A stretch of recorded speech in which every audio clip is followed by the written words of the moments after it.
The PSVM project is a 4-field development in ultra-deep water off the coast of Angola. The fields lie over 300 kilometres from Luanda in Licence Block 31. On the surface is an FPSO, a floating production, storage and offloading vessel, and it's connected to a subsea production, injection and export system by a series of risers. What makes this project particularly challenging is that it's located in 2 kilometres of water. It takes a remotely operated vehicle, or ROV, around 2 hours to make a journey that's taking us only 10 seconds. As well as the water depth, there are great distances between the 4 fields, spanning an area 17 by 31 kilometres, making it one of the largest single subsea installations ever.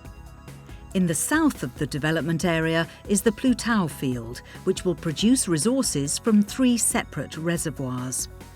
What's here is similar to the other fields because the PSVM project has adopted a standardised design for the subsea infrastructure.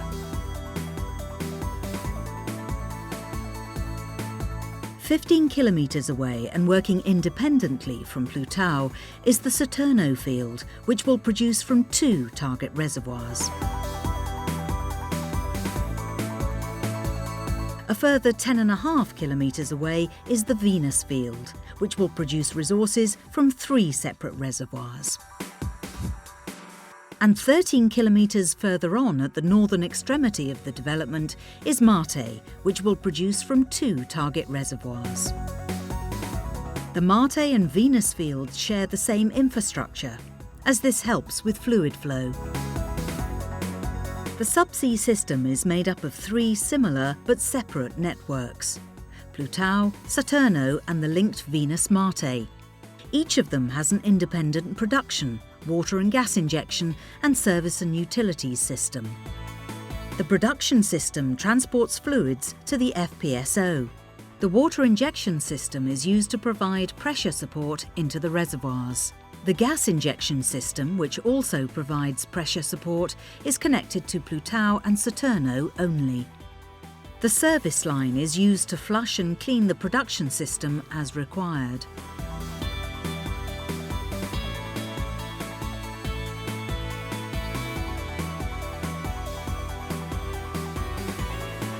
Electrical power, hydraulics and a range of different chemicals are delivered to each field by dedicated umbilicals.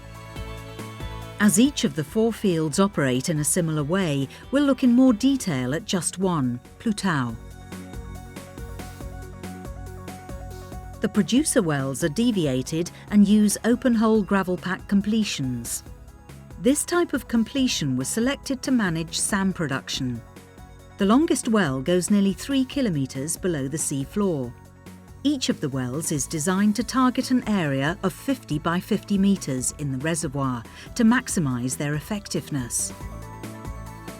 Reservoir fluids are produced back to the production tree and from there onto the production manifold. Each of the manifolds contains a multi-phase flow meter that provides continuous information to update the reservoir model. This makes it possible to help optimise resource recovery and improve reservoir management. Fluids now pass through flowline termination assemblies, known as FTAs, and then into the production flow lines. There is a total of 50 kilometres of production flow lines on the seabed. The production flow lines are pipe-in-pipe construction to maintain fluid temperatures. In between each of the pipes are layers of insulation to minimise the effects of cooling from the seawater.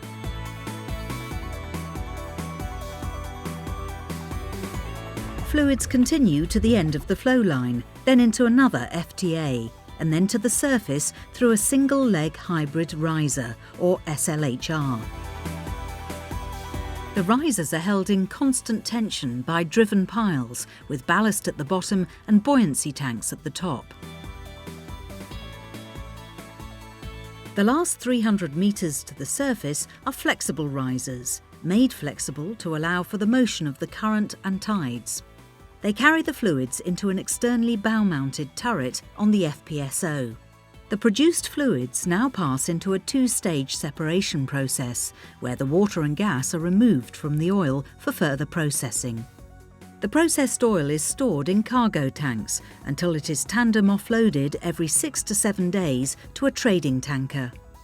The FPSO has storage capacity for around 1.8 million barrels of oil. The produced water that was removed from the oil is cleaned, then mixed with seawater, which has passed through a sulfate reduction plant.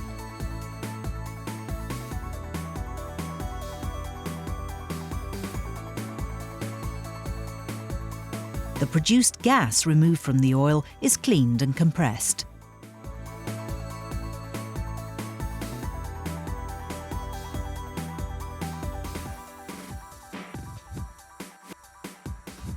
The water and gas then travel through the turret before going subsea to be re-injected into the reservoir to maintain pressure support, the opposite journey to the produced fluids.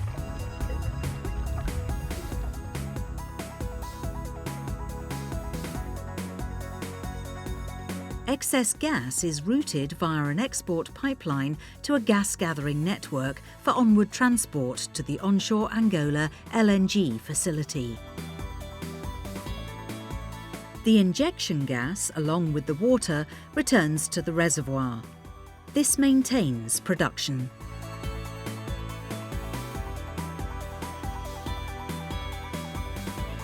For the operation of the subsea system, there are 95 kilometres of umbilicals, with a dedicated umbilical to each of the 4 fields. There are 6 different umbilical types, with different numbers and combinations of cables and tubes inside.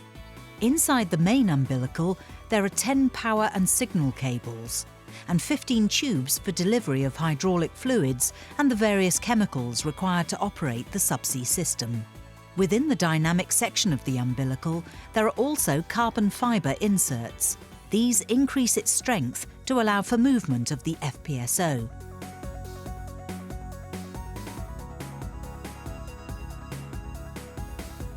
Back on the surface, while the FPSO's turret is fixed to the seabed, the vessel herself is free to weather vane around it, so she can face into winds and weather and give the smoothest ride for those on board.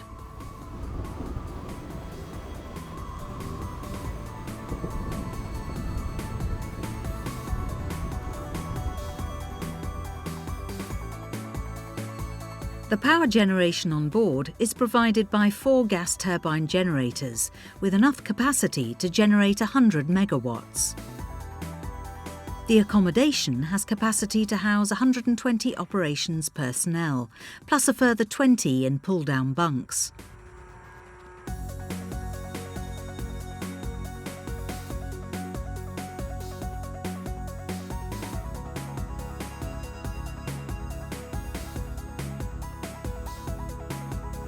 Holding the turret in place are 12 polyester and chain mooring lines.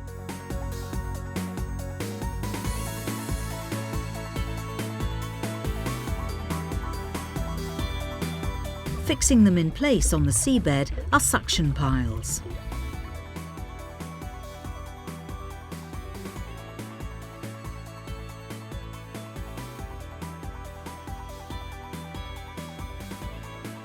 To look in more detail at the other subsea structures, the base of the vertical riser components is held in place by driven piles and ballast. The tops of the buoyancy tanks are held 100 metres from the surface. The tanks generate over 600 tonnes of lift to support the weight of the rigid riser pipe beneath. The manifolds are supported off the seabed by the manifold support structure, which is held in position by a suction pile. The FTAs and ITAs are supported by mud mats. First oil from PSVM is anticipated during the second half of 2011, and production is expected to continue for the next 20 years, making it an important project for both the partner group and Angola.